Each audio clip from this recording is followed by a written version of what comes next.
इस वीडियो में सिलोजिज्म के मोस्ट इंपॉर्टेंट पीवाईक्यूज को डिस्कस करेंगे जो एग्जाम में बार बार पूछे जाते हैं। तो बिना टाइम वेस्ट किए हुए हम पहले क्वेश्चन को देखते हैं। इसमें क्या कहा गया है कि स्टेटमेंट दी गई है और no musician are Japanese, all barbers are musician, no barbers are Japanese. यानी प्रीमाइसेस 1 और प्रीमाइसेस 2 दी गई हैं और आपको कंक्लूजन भी यहां पे दिया गया। यहां पे आपसे पूछा क्या गया है, मिडिल टर्म को आइडेंटिफाई करना है जो आपको सिलोजिज्म दिए गए। सिलोजिज्म क्या होता है यहां पे थोड़ा समझते हैं। सिलोजिज्म बेसिकली क्या होता है कि जिसमें तीन प्रोपोजिशन मौजूद होते हैं, जिसमें से दो जो होते हैं वो प्रीमाइस होते हैं और एक प्रोपोजिशन क्या होता है, कॉन्क्लूजन होता है। सिलोजिज्म के ये नियम आप लोग याद रखेंगे, सिर्फ और सिर्फ 3 प्रोपोजिशन ही होते हैं जैसे यहां पे दिया गया। प्रोपोजिशन क्या है, बेसिकली प्रोपोजिशन स्टेटमेंट को कहते हैं, है ना। अब यहां पे अगर बात इतनी समझ में आ गई है तो मिडिल टर्म को भी समझ लेते हैं। मिडिल टर्म क्या होता है कि इसकी खासियत क्या, मिडिल टर्म की, ये प्रीमाइसेस में मौजूद होते हैं, दोनों प्रीमाइसेस में मौजूद होंगे और कॉन्क्लूजन में नहीं पाया जाएगा। ये एक कॉमन टर्म होता है जो दोनों प्रीमाइसेस में मौजूद होगा लेकिन कॉन्क्लूजन में मौजूद नहीं होगा।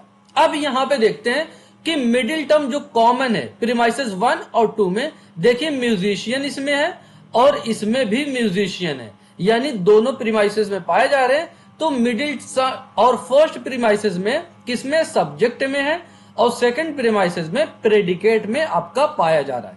तो हम देखते हैं कि हमारा मिडिल टर्म कहां पे है, subject in the first premises, ये तो बात सही है, and predicate in the second premise. Second premise predicate में दिया गया है और फर्स्ट प्रीमाइस के सब्जेक्ट में दिया गया है। तो आपका आंसर ए बन जाएगा। क्या यह बात समझ में आ रही है?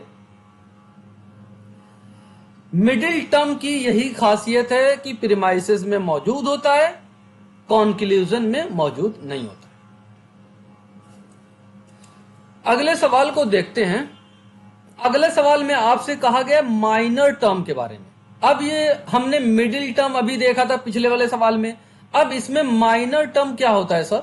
माइनर टर्म क्या होता है, बेसिकली ये आपका जो कॉन्क्लूजन ड्रॉ होता है प्रीमाइसेस से, उसके सब्जेक्ट में पाया जाता है। माइनर टर्म जो होता है उसके सब्जेक्ट में पाया जाता है। 3 टर्म होते हैं, एक मेजर टर्म होता है, एक मेजर टर्म होता है और एक माइनर टर्म होता है और एक जो होता है मिडिल टर्म होता है। ठीक है ना। मिडिल टर्म क्या होता है, प्रीमाइसिस में मौजूद होते हैं, कॉन्क्लूजन में नहीं पाया जाता है। मेजर टर्म जो होता है हमारा ये क्या होता है, कॉन्क्लूजन के प्रेडिकेट में मौजूद होता है, और माइनर टर्म जो होता है कॉन्क्लूजन के सब्जेक्ट में मौजूद होता है।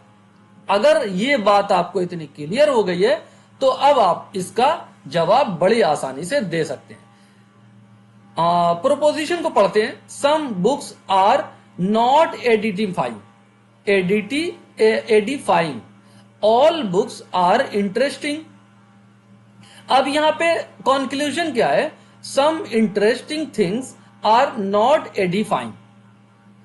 हमने आपसे क्या कहा था कि अगर माइनर टर्म को पहचानना है तो आपके कॉन्क्लूजन के सब्जेक्ट में मौजूद जो है, कहां पे मौजूद होगा, कॉन्क्लूजन के सब्जेक्ट में। तो ये आपने पाया कि कॉन्क्लूजन के, देखिए कौन subject of the conclusion, and अगर एंड फिर यही चीज कहां पे पाई जाएगी, माइनर प्रीमाइसेस के प्रेडिकेट में पाई जा रही है, predicate of the second premises. Second premises जिसको माइनर प्रीमाइसेस भी बोलते हैं और जनरल वाले को मेजर प्रीमाइसेस बोलते हैं। लेकिन इंटरेस्टिंग कहां पे पाया जा रहा है, हमारे माइनर प्रीमाइसेस यानी सेकंड प्रीमाइसेस के प्रेडिकेट में पाया जा रहा है। इसका भी आंसर ए हो जाएगा। क्या यह बात समझ में आ रही है? अगले सवाल को देखते हैं। यहां पे आपसे पूछा गया है कि विद रिस्पेक्ट टू आपको बताना है with respect to the first figure of categorical syllogism. भाई 4 तरीके की फिगर होती है, ठीक है ना, 4 तरीके की फिगर होती है और आपसे फर्स्ट फिगर के बारे में पूछा गया है। फिगर आपको क्या बताता है यहां पे आप जान लीजिए। फिगर आपको बताता है कि मिडिल टर्म जो है वो उसकी पोजीशन क्या है हमारे प्रोपोजिशन में। जो एक स्टेटमेंट लिखी गई है उस स्टेटमेंट के अंदर आपका जो मिडिल टर्म है उसकी पोजीशन क्या है, सब्जेक्ट में है या प्रेडिकेट में पाया जाता है। अब यहां पे हम देखते हैं जो आपका फर्स्ट फिगर होता है, फर्स्ट फिगर वो आपका प्रीमाइसेस 1 के यानी मेजर प्रीमाइसेस के सब्जेक्ट में पाया जाता है और माइनर प्रीमाइसेस के प्रेडिकेट में पाया जाता है फर्स्ट फिगर में। तो मिडिल टर्म जो कहां पे, subject of the major premises, ये बात सही है। Predicate of the minor premises, आपका ऑप्शन ए हो जाएगा। ये फर्स्ट फिगर की पहचान है। सेकंड फिगर की पहचान क्या है? सेकंड फिगर में क्या होता है, आपका बोथ जो मिडिल टर्म होगा दोनों प्रीमाइसेस के प्रेडिकेट में पाया जाएगा। ये सेकंड फिगर की पहचान है। थर्ड फिगर की पहचान क्या है, कैसे पहचानेंगे कि आपका मिडिल टर्म कहां पे है? वो आपके बोथ प्रीमाइसेस यानी मेजर प्रीमाइसेस माइनर प्रीमाइसेस के सब्जेक्ट में मौजूद होगा। और फोर्थ फिगर में जो है आपका जो मेजर प्रीमाइसेस, मिडिल टर्म जो होगा मेजर प्रीमाइसेस के प्रेडिकेट में होगा और माइनर प्रीमाइसेस के सब्जेक्ट में मौजूद होगा। ये फोर्थ फिगर की पहचान है। आई होप ये चारों फिगर आपको समझ गए होंगे। नेक्स्ट क्वेश्चन को देखते हैं। एक क्वेश्चन यहां पे है, स्टेटमेंट आपके साथ दी गई है, सम चेयर्स आर कर्टेन्स। ये कौन सी प्रीमाइस है? ये पर्टिकुलर अफर्मेटिव है। पर्टिकुलर अफर्मेटिव का मतलब ये स्क्वायर ऑफ अपोजिशन इस तरीके से बनता है। ये ए होता है, ये ई होता है, नो की स्टेटमेंट होती है। ये आई की स्टेटमेंट जो सम वाली होती है और ये ओ की स्टेटमेंट जो सम नॉट वाली होती है। तो ये जो आपकी स्टेटमेंट है वो ये वाली है, पर्टिकुलर अफर्मेटिव है, ठीक है ना। यानी आई का स्टेटमेंट है। मूड आपको क्या बताता है कि आपकी प्रोपोजिशन की क्वालिटी क्या है, आपकी प्रोपोजिशन की मतलब किस तरीके का प्रोपोजिशन है, यूनिवर्सल अफर्मेटिव है, यूनिवर्सल नेगेटिव है, या पर्टिकुलर अफर्मेटिव है या पर्टिकुलर नेगेटिव है, ये मूड आपको बताता है। तो सम वाली आई हो गई, यानी आई पहली जो आई वाली हो गई। ऑल कर्टेन्स आर बेडशीट, अब ये वाली ए वाली हो गई तो ए आपने लिख लिया। फिर उसके बाद कॉन्क्लूजन वाली क्या, कॉन्क्लूजन की जो यहां पे प्रोपोजिशन है वो किस तरीके की है, सम चेयर्स आर बेडशीट, ये भी आई की हो गई। तो आपका मूड आपका ये बना ए आई। तो इस तरीके से ऑप्शन ए आपका सही हो जाएगा। क्या आप ये बात समझ पा रहे हैं स्टूडेंट्स? अगले सवाल को देखते हैं। ये देखिए जो हमने अभी पहले बात बताई थी फिगर्स के बारे में, चारों फिगर के बारे में, वो यहां पे आपसे पूछ लिया गया। ये सारे क्वेश्चन बिल्कुल लेटेस्ट हैं, जरूर एग्जाम में ऐसे सवाल पूछे जाते हैं।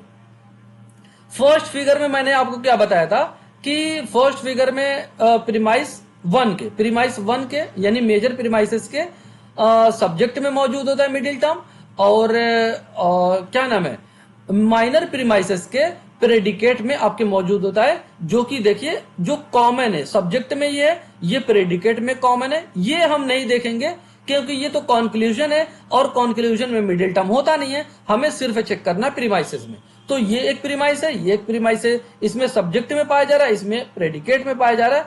तो फर्स्ट फिगर का पहचान ये होती है। सेकंड फिगर में हमने क्या बताया था कि बोथ प्रीमाइसेस के प्रेडिकेट में मौजूद होता है मिडिल टर्म। तो देखिए यहां पे प्रेडिकेट में, यहां पे भी प्रेडिकेट में दूसरे का दूसरा मैच करेगा। थर्ड प्रीमाइसेस में मैंने क्या बताया था कि दोनों प्रीमाइसेस के यानी मेजर प्रीमाइसेस हो या माइनर प्रीमाइसेस हो, दोनों प्रीमाइसेस के सब्जेक्ट में पाया जाता है मिडिल टर्म। देखिए यहां पे है और यहां पे है, थर्ड का थर्ड हो जाएगा। फोर्थ में हमने क्या आपको बताया था कि जो आपका मिडिल टर्म होगा मेजर प्रीमाइसेस के प्रेडिकेट में मौजूद होगा और माइनर प्रीमाइसेस के सब्जेक्ट में मौजूद होगा fourth figure of categorical syllogism. तो इस तरीके से आपका ऑप्शन पहले का पहला, दूसरे का दूसरा, तीसरे का तीसरा और चौथे का चौथा, ऑप्शन ए आपका सही बन जाएगा। नेक्स्ट क्वेश्चन को देखते हैं। यहां पे देखिए कैटेगोरिकल सिलोजिज्म आपसे दिया गया है, अरेंज करना है एक ऑर्डर में कि आपके पास एक पूरी तीन स्टेटमेंट है, दो प्रीमाइसेस है, एक कंक्लूजन है, तो इसमें किस ऑर्डर में आप रखते हैं इसको। सबसे पहले आपका मेजर प्रीमाइस होता है, फिर उसके बाद माइनर प्रीमाइस होता है, फिर इन दोनों में आप चेक करते हैं मूड क्या है और फिगर क्या है। मूड बेसिकली आपको बताता है कि ये प्रीमाइस जो है वो ए वाली है या फिर ई वाली है, आई वाली है या ओ वाली। इसका मतलब क्या है सर, आपकी प्रोपोजिशन यूनिवर्सल अफर्मेटिव है या यूनिवर्सल नेगेटिव है या पर्टिकुलर अफर्मेटिव है या पर्टिकुलर नेगेटिव है, ये मूड आपको बताता है। और फिगर आपको क्या बताता है, आप फिगर से चेक करते हैं कि जो मिडिल टर्म है, मिडिल टर्म उसकी पोजीशन क्या है, सब्जेक्ट में है या प्रेडिकेट में है, किस तरीके की पोजीशन में है। जब आप मूड और फिगर को चेक कर लेते हैं तब जाके कहीं आप कॉन्क्लूजन को डिटरमाइंड करते हैं। ये ऑर्डर होता है, यानी पहले मेजर प्रीमाइसेस को आइडेंटिफाई करेंगे, बी आएगा, अगर बी आएगा तो ऑप्शन बी आपका सही हो जाएगा। फिर माइनर प्रीमाइसेस, फिर उसके बाद चेक करेंगे मूड और फिगर को, फिर सबसे आखिर में कॉन्क्लूजन को ड्रॉ करेंगे। आई होप ये सारी बातें आपको क्लियर हुई होंगी। स्टूडेंट, ये वीडियो आपको कैसे लगी? अगर वीडियो अच्छी लगी तो वीडियो को लाइक करें और चैनल को सब्सक्राइब करें ताकि आने वाली सभी वीडियो का नोटिफिकेशन आपको मिलता रहे। Thank you for watching video. God bless you all.